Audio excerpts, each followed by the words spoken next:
குளிர் காலத்துக்கு வந்து நல்லா சூடாக ஒரு சூப் செய்யலாம். எப்படி செய்யுதுன்னு பார்க்கலாம் வாங்க. நான் வந்து கார்ன் எடுத்திருக்கேன்.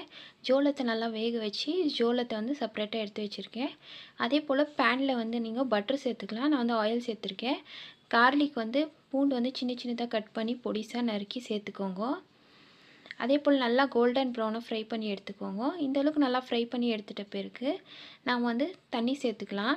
இப்போ வந்து சூப் வந்து நீங்கள் அதிலே வேக வைக்கிறீங்கன்னா ஜோளத்தில் அப்படியே கூட வேக வச்சுக்கலாம். நான் செப்பரேட்டாக வேக வச்சு எடுத்துருக்கேன். இப்போ வந்து நம்ம பேஸ்ட்டை அரைச்சிக்கலாம். ஜோளம் வந்து கொஞ்சமாக வந்து மிக்ஸி ஜாரில் சேர்த்து நல்லா ஃபைனாக பேஸ்ட்டாக அரைச்சி எடுத்திருக்கேன். இப்போ வந்து நம்ம அந்த தண்ணியில் சேர்த்துக்கலாம். இப்போ வந்து நல்லா டேஸ்ட்டாக இருக்கும் சூப்பு.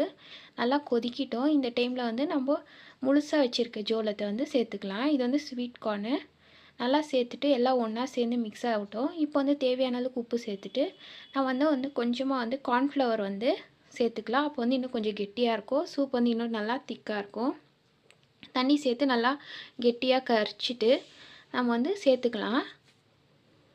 இப்போ வந்து நல்லா மிக்ஸ் பண்ணி விட்டுட்டு தேவையான அளவுக்கு பெப்பர் பவுடர் சேர்த்துக்கோங்க. நான் வந்து காரத்துக்கு 1 டேபிள் ஸ்பூன் சேர்த்துருக்கேன். நீங்கள் வேணால் கொறிச்சி கூட சேர்த்துக்கலாம், ஒரு 1/2 டேபிள் ஸ்பூன். இப்போ நல்லா மிக்ஸ் பண்ணிக்கோங்க. நல்லா ஒரு 5 நிமிஷம் கொதிக்க விட்டிங்கன்னா நல்லா டேஸ்ட்டான சூப் வந்து சிம்பிளாக ஈஸியாக நீங்களும் ட்ரை பண்ணி பார்த்துட்டு எப்படி இருக்குன்னு கமெண்ட்டில் தெரியுங்க. தேங்க்ஸ் ஃபார் வாட்சிங்.